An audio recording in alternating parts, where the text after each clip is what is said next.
Password same रहेंगे, name domain का खुद ब खुद चेंज हो जाएगा क्योंकि हमारी वहां पे डोमेन और है, यहाँ पे डोमेन और है। और हमें क्या करना होगा कि या तो यहाँ पे कॉर्वेट की बजाय क्लाउड mb1.tk होना चाहिए, और या फिर यहाँ पे क्लाउड mb1 की बजाय क्या होना चाहिए, corvet.com होना चाहिए। सेम होगा तो क्या फायदा है कि हमारा जो यूजर का नेम लॉगिन का लोकल पे है वही यूजर का नेम डोमेन पे है। और अगर डोमेन नेम सेम ना हुआ तो जो इस पे बना हुआ है ऑलरेडी सबका नेम ये हो जाएगा। चूंकि यूजर जब लोकल से यहाँ आएगा तो ऑथेंटिकेशन किसकी लेगा, इसकी, तो वो ऑटोमेटिकली सबके नेम ये कर देगा। अब ऐसा भी हो सकता है आप कहते हैं कि सर इसका मतलब है इसकी क्या जरूरत है ले जाने, इसके ले जाने की क्या जरूरत है। यस वी आर राइट कि अगर हम कहते हैं कि कितना यूजर है यहाँ पे 50, हम इसको हाइब्रिड मोड क्यों लेके जा रहे हैं, जब इसका नाम ही यहाँ खत्म हो जाएगा, इसका कॉर्बेट है उसका क्लाउड है, तो हम कहते हैं कि फिर ये नए यूजर यहाँ क्यों ना बना लें, डायरेक्ट जाके यहाँ से लाने की क्या जरूरत है। तो नए बनाए जा सकते हैं, लेकिन नए बनाने में यूजर नेम क्या करने होंगे हमें सारे यहाँ से वेरीफाई कि कौन कौन से हैं। फिर उनके जब यहाँ से नेम लेके जाएंगे तो यहाँ जाके उनके पासवर्ड सबके ही दोबारा रखने पड़ेंगे। एग्जिस्टिंग पासवर्ड सबके याद होते हैं, सेव्ड होते हैं, वो वहाँ जाएंगे तो सारे पासवर्ड चेंज हो जाएंगे। तो हम चाहते हैं जो यूजर नेम पासवर्ड ऑलरेडी है वही वहाँ पे चला जाए, एज इट इज चला जाए, यूजर नेम पासवर्ड ना चेंज करना पड़े, तो सब चीजें सेम जाएं। भले ही डोमेन नेम अगर दोनों साइड पे सेम है फिर तो नो इशू, लेकिन अगर both side domain name change है तो नेम जो क्लाउड पे जाके हो जाएगा वो क्लाउड वाला नेम होगा, क्योंकि क्लाउड का नेम क्या है वहां पे रजिस्टर्ड है। अब यहाँ पे आपको बताया था ये फ्री नाम के जरिए हमने एंट्री की है, सच लाइक आप फ्री नाम छोड़ दे, आप GoDaddy से डोमेन की होस्टिंग ले, आप उसके ऊपर भी आके डोमेन का नाम वहां से भी चूज कर सकते हैं। अगर वहां से ले लेते हैं तो आप एक वक्त में 2 नाम भी ले सकते हैं। लाइक यहाँ पे क्या लिखा हुआ है क्लाउड mb1, यहाँ पे आप क्लाउड mb2 भी ले सकते हैं, .tk इकट्ठा एक ही वक्त में चल सकता है, दोनों नेम इकट्ठे भी हो सकते हैं। फिर क्या होगा, उसका क्या सिनेरियो बन सकता है, उसका सिनेरियो कुछ यूं भी बन सकता है कि आपके पास एक सर्वर के ऊपर डिफरेंट कंपनी की एक्टिव डायरेक्टरी चल रही है, दूसरे सर्वर के ऊपर किसी डिफरेंट कंपनी की एक्टिव डायरेक्टरी चल रही है, किस नाम से, mb2.tk से। तो आप कहते हैं इसके भी यूजर कहाँ ले जाओ, सिंक करके ले जाओ, तो आप वही जो यहाँ काम करेंगे वो यहाँ कर लें, तो दोनों के यूजर सिंक होके कहाँ चले जाएंगे, सिंक वन साइडेड है, जा रहे हैं आ नहीं रहे, सिर्फ यूजर लोकल से वहां जाता है। इट्स कॉल्ड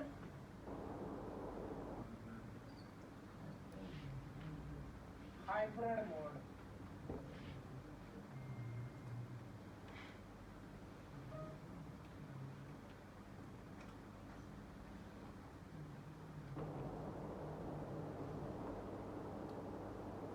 यूजर सिर्फ क्लाउड पे जा रहे हैं, इस तरह हाइब्रिड मोड है।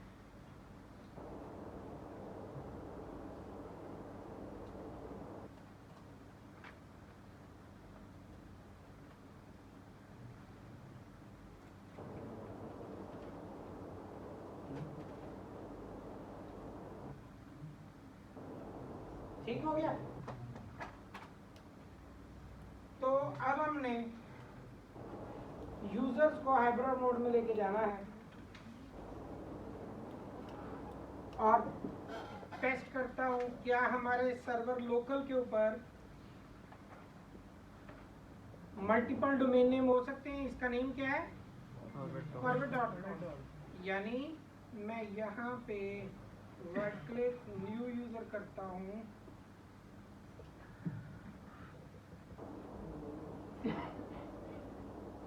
राइट क्लिक न्यू यूजर करता हूँ, तो नेम क्या है, यहाँ पे नेम है corvet.com, डोमेन का नेम जो हमारी का है वो है corvet.com। अगर मैं चाहता हूँ कि मैं यहाँ पे भी .mb1.tk कर लूँ तो कैसे होगा? पहला ऑप्शन है कि हम ये डोमेन नेम चेंज कर लें, एडिट कर लें, एडिट हो जाता है डोमेन का नाम, डोमेन बनाने के बाद एडिट हो जाता है। नंबर फर्स्ट हम एडिट कर लेते हैं। नंबर सेकंड हम ऐड कर लेते हैं एक और नेम भी इसके साथ, ये भी रहे और एक और भी हो जाए। एक सर्वर पे एक्टिव डायरेक्टरी बनाते कैसे हैं? रोल ऐड किया एक्टिव डायरेक्टरी का, और जब ऐड हुआ उसे प्रमोट किया टू एक्टिव डायरेक्टरी और उसके अंदर हमने अपनी एंट्री कर दी। अब जब ये ऑलरेडी रोल ऐड हो चुका है, दोबारा रोल ऐड कैसे होगा? पहले प्रमोट हो चुका है, दोबारा प्रमोट कैसे होगा?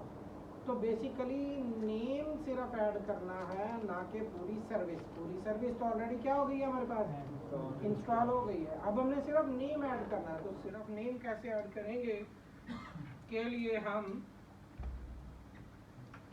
अपने सर्वर मैनेजर के टूल्स, और टूल्स के अंदर हम active directory domains and trusts पे आते हैं। Active directory domains and trust. बहुत ज़्यादा टीवी नहीं हुआ आज।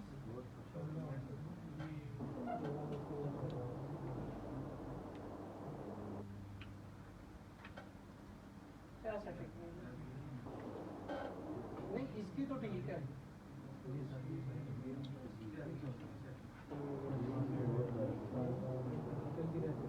अच्छा, आपको पता तो है डोमेन में कहाँ जाना, कैसे जाना है, पहले देखा नहीं हुआ?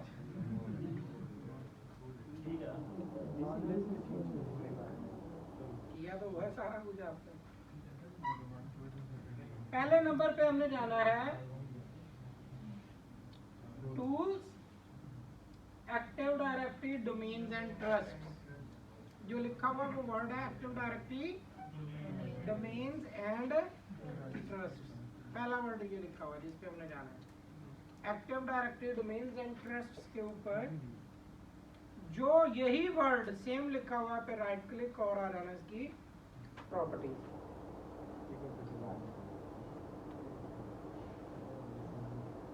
की प्रॉपर्टीज में।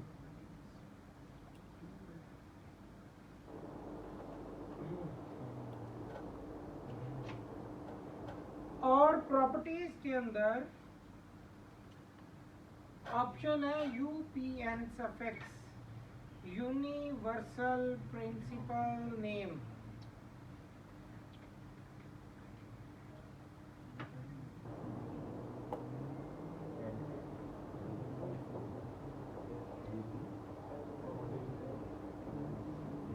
और यूनिवर्सल प्रिंसिपल नेम क्या है? The name of the current domain and the root domain are the default user principal name.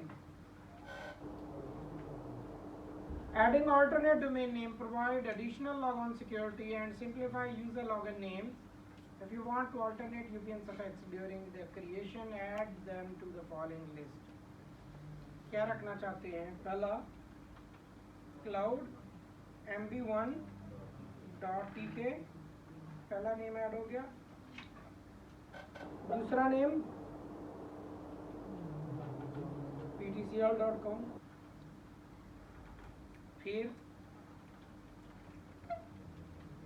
modeling.com, yahoo.com are enough now। तो ये हो गए हमारे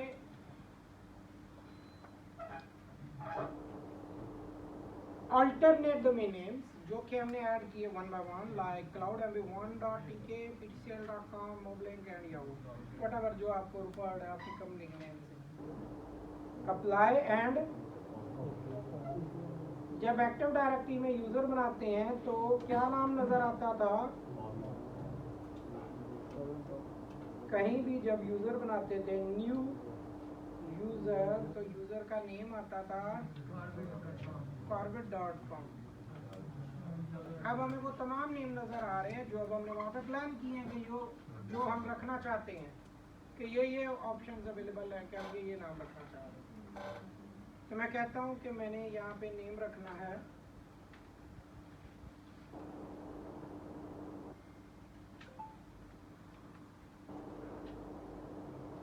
सुल्तान,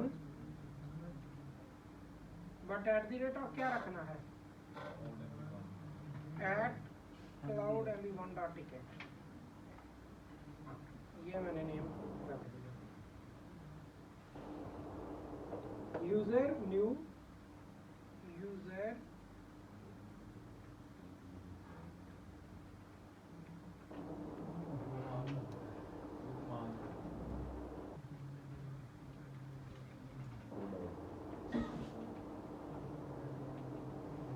और मैंने कहा कि इस यूजर को हमने क्या करना है,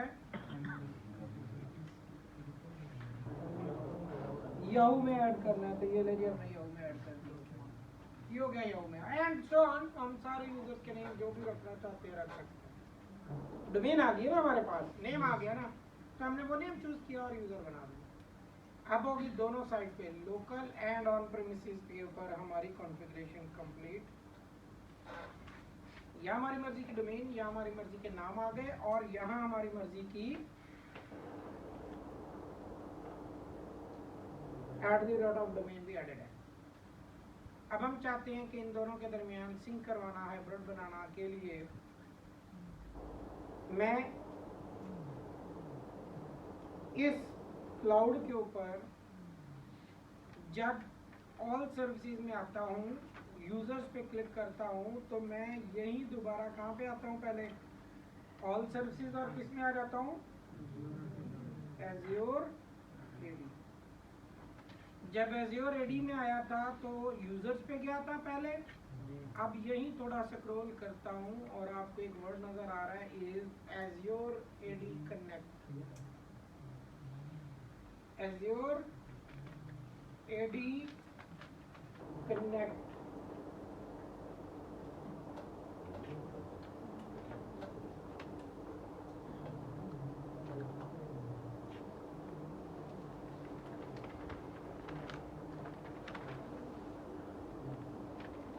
एज़्योर एडी कनेक्ट हमने डाउनलोड करना है। यहाँ पे क्लिक किया और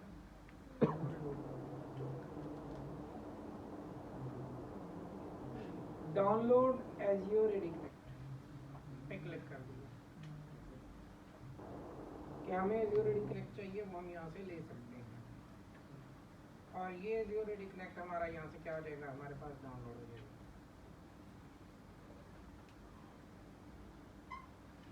और डाउनलोड होके ये मेरे पास मेरे सिस्टम पे आ गया यूं।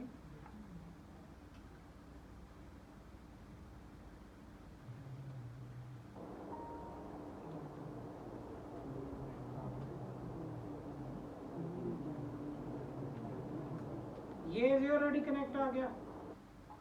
मैं इस एज़्योर एडी कनेक्ट को यहाँ से कॉपी करके अपने उस सर्वर पे ले आता हूँ, जिसको मैंने किस मोड में चलाना है, हाइब्रिड मोड में लेके जाना है। तो ये मैंने यूटिलिटी यहाँ पेस्ट कर दी, आ गया एडी कनेक्ट मेरे सर्वर पे, जहाँ मेरी एक्टिव डायरेक्टरी मेरे नेम forward.com या ptcl.com या से चल रही है।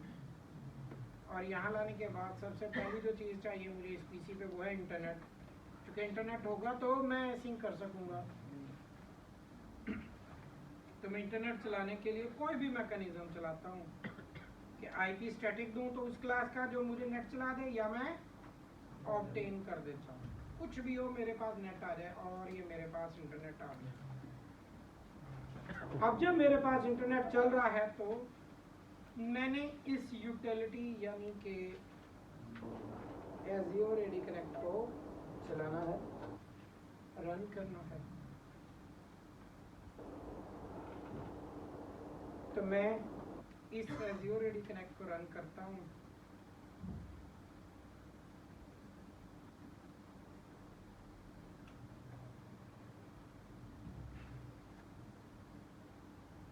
कहता है welcome to Azure AD connect, run this installation tool on the server where the synchronization service component will be installed. Azure Active Directory Connect integrates your own premises and online directories. क्या आप install करके क्या कर सकते हैं। तो then मैंने कहा okay I accept the agreement, और कहता है कि आप इसे क्या करेंगे, कंटिन्यू। कहता है क्या क्या होगा इसके अंदर, बेसिक इनिशियलाइज होते हुए if you have a single Windows Server Active Directory forest, you will do the following: configure synchronization of identities on the current Active Directory forest। यानी अगर आपके पास सिर्फ DC है, ADC नहीं, अगर ADC होगा तो वहाँ जाके भी ये यूटिलिटी चलानी पड़ेगी, क्योंकि दोनों का सिंक्रोनाइजेशन लेवल क्या करना पड़ेगा, सेम करना पड़ेगा। तो कहता है कि आपने यहाँ पे बस एक ही है तो उसके डोमेन कंट्रोलर पे कहा कि ये चलाएं configure password hashing. Configure password hashing की जो यूटिलिटी चलेगी वो आपके पासवर्ड्स की जो लोकल डेटाबेस पासवर्ड की हैं वो मैच करेगा, क्लाउड के ऊपर स्टार्ट इनिशियलाइज करेगा और सिंक्रोनाइज ऑल एट्रीब्यूट करेगा और ऑटोमेटिकली अपग्रेड भी करेगा अगर आपकी कोई सर्विस एज़्योर एडी या लोकल सर्वर के ऊपर आपस में कंपेटेबल नहीं है। तो जैसे मैंने कहा माइट भी हमारा 12, 16 या 19 सर्वर हो सकता है, तो अगर वो कंपेटेबल नहीं है तो ऑटोमेटिकली बैकएंड पे उसको पहले कंपेटेबल भी करवाएगा। तो हमने कहा कि इसको करो इंस्टॉल एक्सपेक्ट सेटिंग। कस्टमाइज का मतलब है इनमें से मैं कोई चीज़ स्किप करना चाहता हूँ, कैंसिल कर देता हूँ, कस्टमाइज में सब कुछ जाएगा। कहता है बताएं कनेक्ट टू एज़्योर एडी। अब इस सर्वर से किस एज़्योर के एडी पे आप लेके जाना चाह रहे हैं अपनी ये डेटाबेस, जिस एज़्योर एडी पे लेके जाना चाह रहे हैं उस एज़्योर एडी के ग्लोबल एडमिन यूजर कोई भी हो, किस राइट्स के साथ, ग्लोबल एडमिन के साथ, कोई भी यूजर हो, आप उसका यूजर नेम पासवर्ड देंगे। तो यहाँ पे मैं दे देता हूँ admin at cloud mb1 dot ike password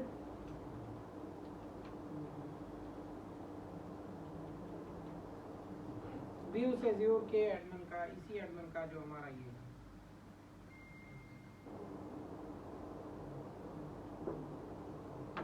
global admin यानी जो डिफॉल्ट बना होता है वो ग्लोबल एडमिन ही होता है। आप बाद में जो यूजर में आते हैं उनमें से भी किसी को ग्लोबल एडमिन के राइट दे सकते हैं, तो रोल्स में जाके दिए जाते हैं। तो ये हमारी लोकल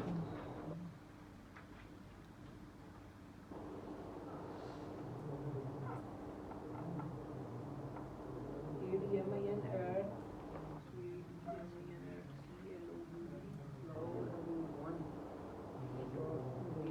password is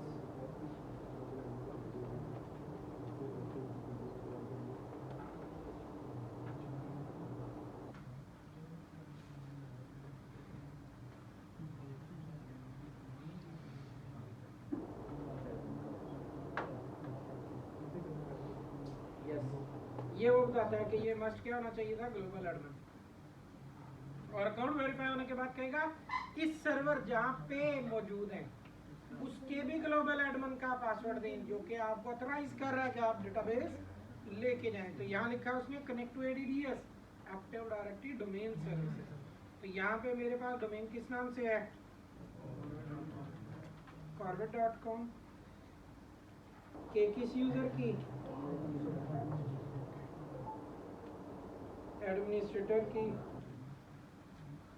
परमिशन से जा रहा हूँ।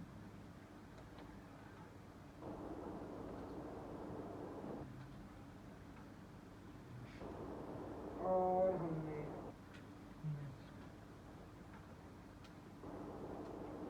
कहता है ओके। अब आपको एक इम्पॉर्टेंट इंफॉर्मेशन दे रहा है, कहता है Azure AD sign in configuration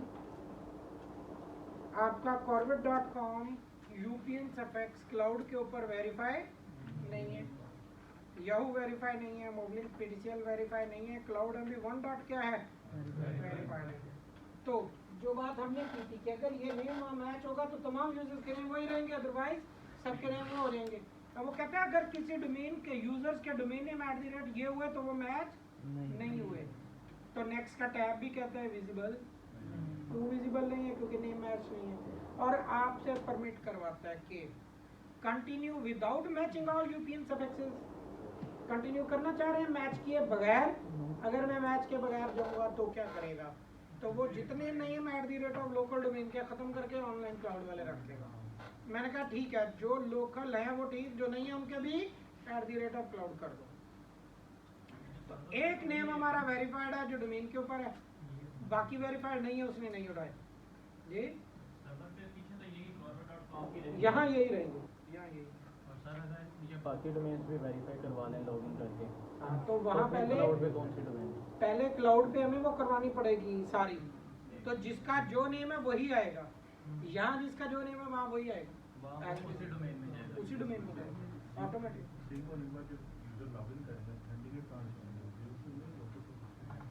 आप पे डिपेंड करता है, आपने अगर लोकल डीएनएस दिया तो इधर से जाके होंगे, नहीं दिया तो इंटरनेट से हो जाएंगे। हाँ, तो वो अगर कॉर्बेट का नाम लिखेंगे तो कॉर्बेट से होंगे, कॉर्बेट के नेटवर्क में वो दोनों से जाएंगे। इंटरनेट पे जा रहे हैं तो क्लाउड से, लोकल से जा रहे हैं तो लोकल से हो जाएंगे। जी भाई, एक टाइम एक ही डोमेन नेट हो नहीं इस वक्त एक ही हुई है क्योंकि हमारा नेम वेरीफाइड एक था, बाकियों के यूजर नेम जाएंगे लेकिन सबके नाम क्या हो जाएंगे @cloudtk1 हो जाएंगे। डोमेन जो आपने बनाई है मोबाइल के पेज से, ये डोमेन भी अगर उधर एजूर में बनी हो तो अगर ऑलरेडी है तो जो नेम यहाँ पे एज इट इज वहाँ जाएगा, जितने भी नाम है वहाँ पे जैसे एक जा रहा है वैसे बाकी भी जाएंगे। लोकल यूजर होगा वो कहीं से कम्युनिकेट हो सकता है। अगर कल सर्वर बंद हो जाए वो लोकल क्लाउड पे, लेकिन नेम वही यूज करेगा जो क्लाउड में।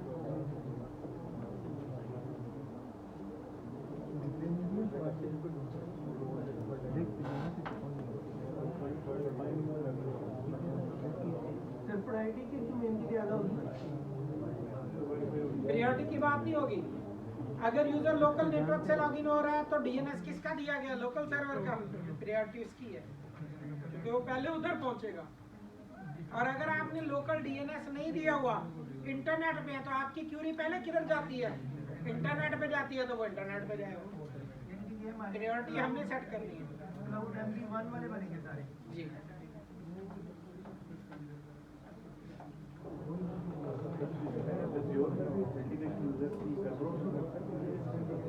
बेसिकली इसकी अपनी कैरब्रोस ही चल रही है, हैशिंग वैल्यूज चल रही है जो कैरब्रोस ही करता है, जैसे यहाँ पे सर हमने अजोर एडी लेने के लिए पे किया है जो उनकी सब्सक्रिप्शन वगैरह होती है, ये सब्सक्रिप्शन ली हुई है तो हम कर रहे हैं। यानी कि ये आपने ऑलरेडी ऑलरेडी क्या आपकी क्लास को लेनी सिखाई नहीं थी लास्ट क्लास में, वो $100 वाला जो $5 था वही है, वो भी पैसे हमने तो दिए हुए हैं ना, तो हमारे पास सर्विस होनी चाहिए। सर इसके बाद जो यूज़र बनेंगे लोकल सर्वर पे वो user at that sync time होते पे हो रहे रहेंगे। होंगे, हाँ जी, और जो क्लाउड पे बनेंगे वो वो लोकल नहीं नहीं आएंगे, आएंगे। लोकल पे नहीं आएंगे। $100 दो VM बना हुआ है ऐसे, नहीं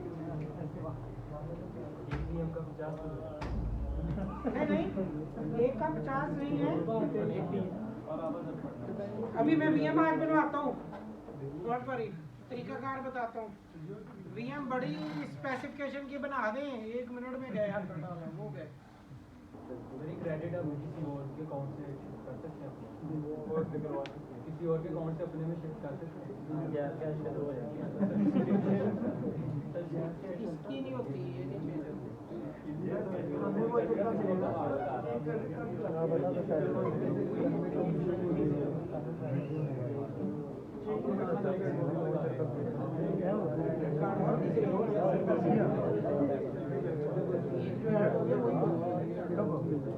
हो जाएगा, यानी ये खत्म करके नहीं आएगा। हाँ, खत्म करना पड़ेगा।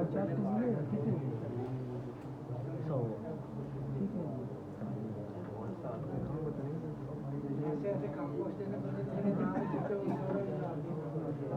मैं ये भी कार्ड हो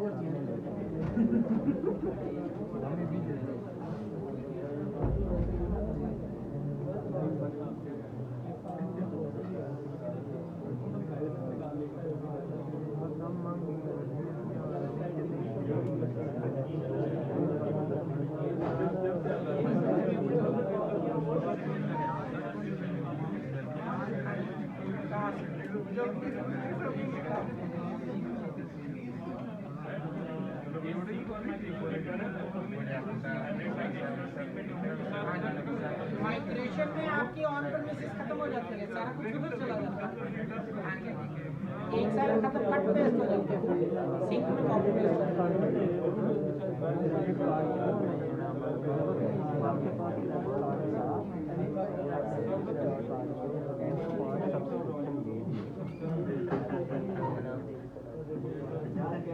चॉकलेट खाएगा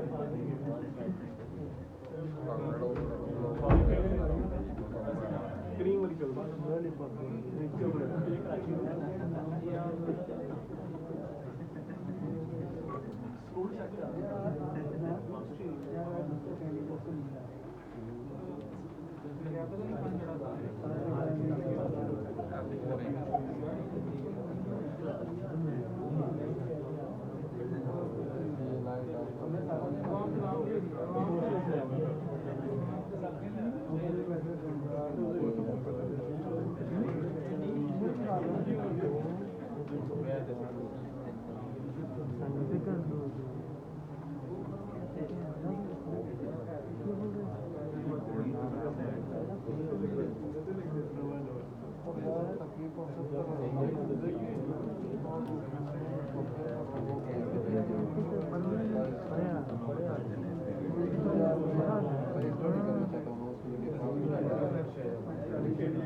ओके जी, सिंक्रोनाइजेशन कहता है जी आपकी क्या होगी कॉन्फ़िगरेशन कंप्लीट, और कहते हैं कि आपके जो इनिशियल वो है सिंक्रोनाइजेशन वो कंप्लीट हो गई है।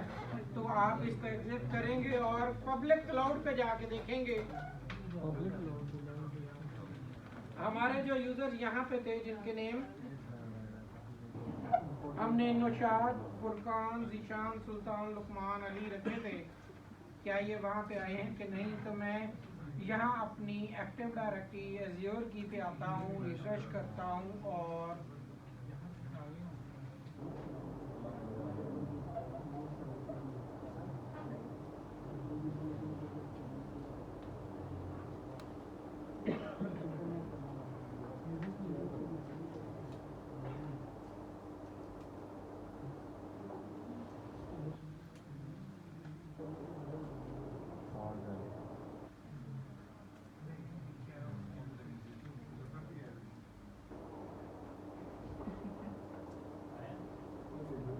आ रहे आए नहीं आ रहे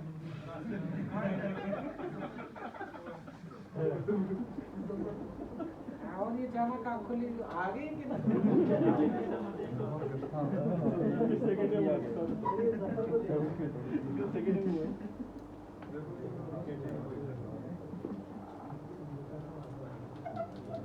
इसको ले चक्कर आया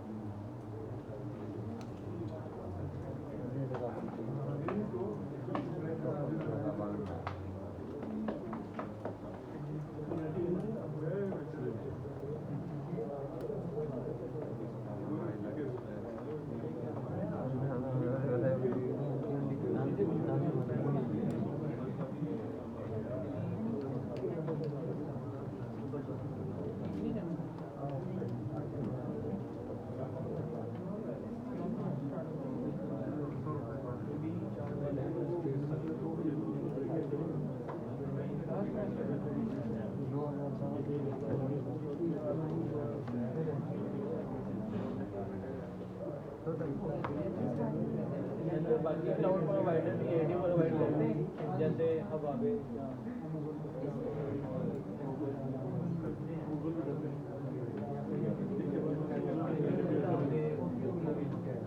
अगर आप किसी भी जॉब या किसी इन्वायरमेंट के अंदर बात करते हैं ना कि आपको वहाँ पे जाके क्या सबसे पहले ये करवाना पड़ेगा, तो ऐसा ज़रूरी नहीं है। ऑलरेडी वहाँ पे चल रहा हो सकता है, या अगर आप जाते हैं नहीं भी चल रहा तो आपसे नहीं करवाया जाएगा, वो किसी प्रोजेक्ट की टीम को ये टास्क देती हैं कि वो करके देंगे। आप बहुत कम मौका पे जाके खुद ये करें, क्योंकि इसके ऊपर डाउन फॉल बहुत ज़्यादा है, सिंक्रोनाइजेशन स्टॉप होना, प्रॉपर सिंक ना होना, ये सारे मैटर। और ये अगर आपको इतना आसान करके ना दिखाया जाए तो सोच आती है कि पता नहीं जाएंगे कैसे। ये तो एक सिंपल यूटिलिटी का काम था ना, उसने किया सारा कुछ, हमने सिर्फ वो यूटिलिटी मैनेज करनी है, तो उसने सारा कुछ किया। और ये हमारे पास ये लुकमान हमने लोकल बनाए थे, फुरकान, अली, लुकमान और कौन थे, ज़ीशान, ये हमने लोकल बनाए थे, नौशाद, ये सारे लोकल से यहाँ पे आए। और जब ये लोकल से यहाँ पे आए हैं तो इनकी जो डायरेक्टरीज थी वो सबकी जो @ के बाद कॉर्बिट वगैरह एटीसी थी वो सारी क्लाउड MB1 ही हो चुकी है, सबकी डायरेक्टरी यही हो गई है। तो अगर आप वैसे मार्केट में ये काम करना चाहते हैं तो आप पेड टास्क कर सकते हैं। आप कहते हैं मार्केट के अंदर एज अ वेंडर जाएं और जाके अनाउंस करें कि जी मैं एक चैंपियन हूँ कि मैं अगर कोई ऑन प्रेमिसेस डायरेक्टरीज हैं या उसको मैं क्लाउड पे लेके जाना चाहता है तो मैं सिंक करके दूंगा। तो उसमें बेसिकली सिंपल आपको वर्ड एक्टिव डायरेक्टरी का कोई बहुत कम करवाएगा कि एक्टिव डायरेक्टरी को ले जाएं। वहाँ पे जो टास्क होंगे वो ये होंगे जो कि एग्जैक्ट A to Z ऐसे ही काम करेंगे, जो होंगे कि बंदा कहता है कि मेरी कंपनी में ऑन साइट यहाँ पे सर्वर पे क्या चल रहा है, मेरा ईमेल बॉक्स चल रहे हैं, ये लेके जा रहे हैं। या वो कहता है कि मैं ऑलरेडी कहाँ से ले रहा हूँ, Gmail से ले रहा हूँ और Gmail वाले खत्म करके अब किधर लेके जाने हैं, क्लाउड पे लेके जाने हैं, ये लेके जाओ। और या फिर वो कह सकता है कि मैंने किसी थर्ड पार्टी वेंडर से लिए हुए हैं ऑलरेडी, जैसे यहाँ अपना लगाया है या इससे लिया किसी और से लिया हुआ, तो मेरी वो ऑनलाइन लोकल डेटाबेस से उठा के कहाँ पे लेके जाए, उधर लेके जाए। तो आप कहते हैं एक बंदा पहले गूगल से ले रहा था, वो $3 पे कर रहा है और $3 पे करने के तहत वो सिर्फ और सिर्फ ईमेल की सर्विस यूज़ कर रहा है, जबकि माइक्रोसॉफ्ट कहता है कि आपको $5 में बहुत सारी services OneDrive, etc, data, email, SharePoint and so on सब कुछ मिलेगा। तो बंदा कहता है कि मैं यहाँ से मूव करना चाह रहा हूँ, जीमेल से कहाँ जाना चाह रहा हूँ, मैं ऑफिस पे जाना चाह रहा हूँ। तो आप जीमेल पे उसकी जितनी पुरानी ईमेल्स हैं, जारी बात है वो छोड़ के तो नहीं जाएंगे, वो चाहते हैं वो सब @ पे चले जाएंगे। यानी यहाँ भी लाइक उसने जीमेल पे ली हुई थी सर्विस, लेकिन नेम क्या था, @ उसकी कंपनी का नाम था, लाइक क्लाउड MB1.tk ही था। जाके वहां पे यही होगा, लेकिन यहाँ डेटाबेस और थी, डेटाबेस वहां पे और हो जाएगी। आपने जो स्लाइडर लोग कहते हैं कि जी आज इस सोच में रह रहे थे, नहीं मैंने नहीं रहना, मैंने कहीं तो इसी तरह आप अब जब ऑफिस की माइग्रेशन या आपके ईमेल की माइग्रेशन की बात आती है तो फिर ज़रा कंफ्यूजन और फिर ज़रा घबराहट ज़्यादा होती है, क्योंकि उसमें किसी भी यूज़र की मेल लॉस्ट हो गई तो सारी की सारी जिम्मेदारी सारी बात है उसमें आती है जो डेवलप करके दे रहा है, जो आपको मूव करके दे रहा है। अब अगर मेल्स को लेके जाना है मूव करके तो ईमेल्स को भी मूव करने के लिए 100% इसी तरह की यूटिलिटीज ही यूज होती हैं जो आपने मेल सर्वर पे इंस्टॉल करनी होती हैं और वो आपकी माइग्रेट कर देती हैं डेटाबेस लोकल से क्लाउड पे। तो जैसे इसमें हमने सिर्फ ताल्लुक बनाने के लिए यूटिलिटीज को यूटिलाइज किया, वैसे ही वहाँ पे भी यही काम होगा और उनकी कम्युनिकेशन हो जाएगी। तो ये हमारा तरीकाकार है कि हमने अगर ऑन साइट डेटाबेसेस को क्लाउड या ऑनलाइन लेके जाना है। अब इसके लिए आपको freenom @cloudmb1.com होना ज़रूरी नहीं है। आपका जो टेम्पलेट नेम है @cloudmb1.onmicrosoft.com वो हो तो भी लोकल का यूज़र चला जाएगा क्लाउड पे, नो इशू। पॉइंट अंडरस्टैंड किया है कि मैंने जो office.com का पोर्टल फ्री लिया, आपने बनाया हुआ है, अब उस फ्री जो लिया हुआ है को भी मैं यहाँ पे दिखाता हूँ कैसा होता है। portal.office.com ये ले,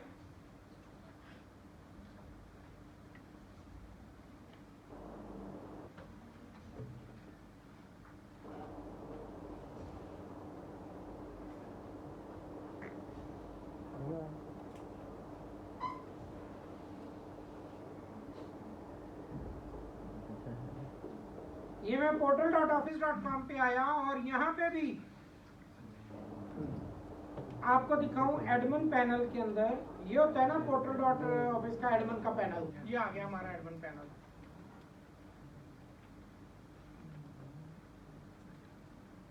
डिफॉल्ट आपकी डोमेन का नाम .onmicrosoft.com होता है, यहाँ पे भी आ गया। अब आपने यहाँ से भी यूजर सिंक करने हैं, सिर्फ ऑफिस एज्योर आपने सब्सक्राइब नहीं किया, एज्योर की सब्सक्रिप्शन नहीं ली, पैसे नहीं दिए माइक्रोसॉफ्ट को अभी भी, तो आप फिर भी अपनी ऑन प्रेमिसेस की डायरेक्टरीज को ले जा सकते हैं क्लाउड पे, even not only active directory, email की भी ले जा सकते हैं।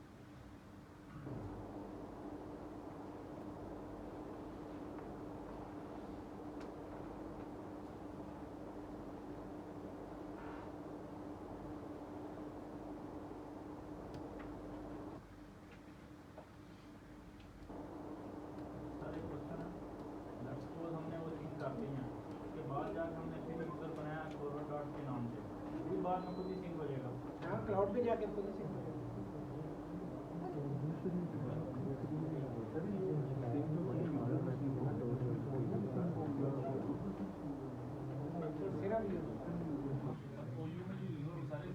मिक्स हो जाएंगे यहाँ पे, सारे यूजर्स में आ जाएंगे।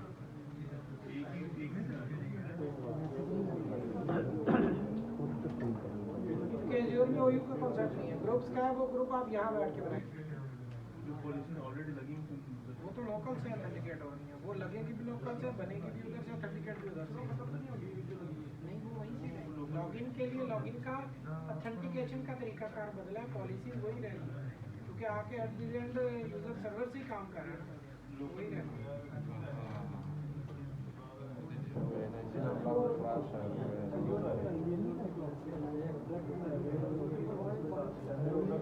एज्योर के ऊपर भी पॉलिसी रख सकते हैं।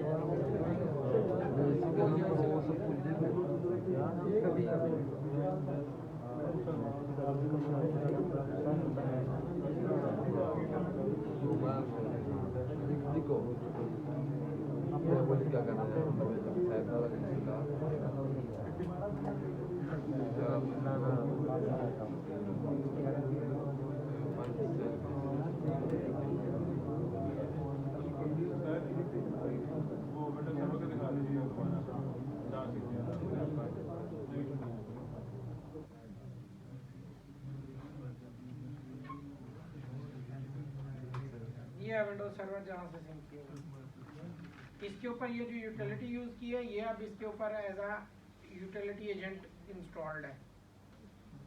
अब के बाद जो भी सिंक्रोनाइजेशन होगी वो यही करेगी, ये एज्योर रेडी कनेक्ट करेगी, इसी के थ्रू आपसे बात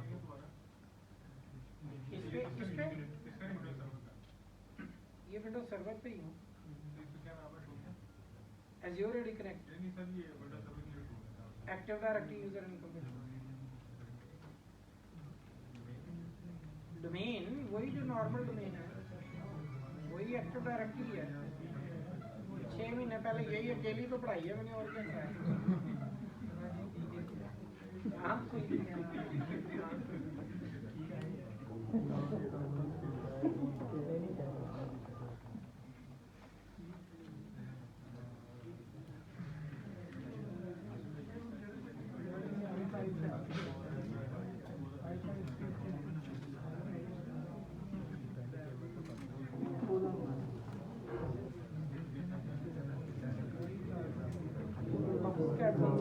क्रैश कर दिया।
चलिए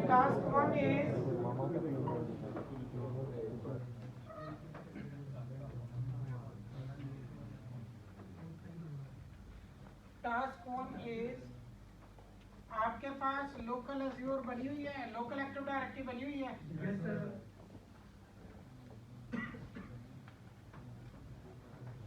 पहला टास्क अगर नहीं बनी हुई तो वो बनानी है, बनी हुई है तो well and good, task complete है पहले ही। टास्क 2 है, आपने क्लाउड पे एज्योर पे भी नाम ना लें, भले ही अगर आपने वो सब्सक्रिप्शन नहीं ली $100 वाली, क्योंकि अगर उस पे जाएंगे तो आपको पहले वो चाहिए होगी। तो आप यहाँ पे किसका नाम लेंगे अभी फिलहाल? office.com का, यानी portal.office.com का। टास्क 2 अगर ये लिया हुआ है तो गुड, नहीं लिया हुआ तो ये भी अब आपने क्या करना है, ले लेना। बस इसके अंदर नाम @.on_Microsoft रहे, भले ही रहे।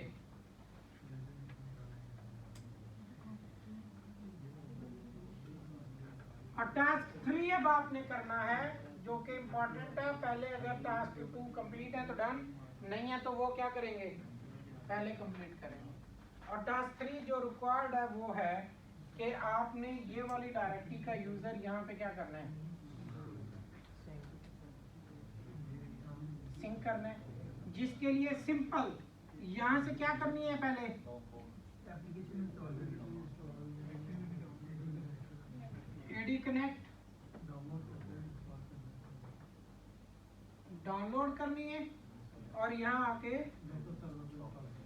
इंस्टॉल करनी है।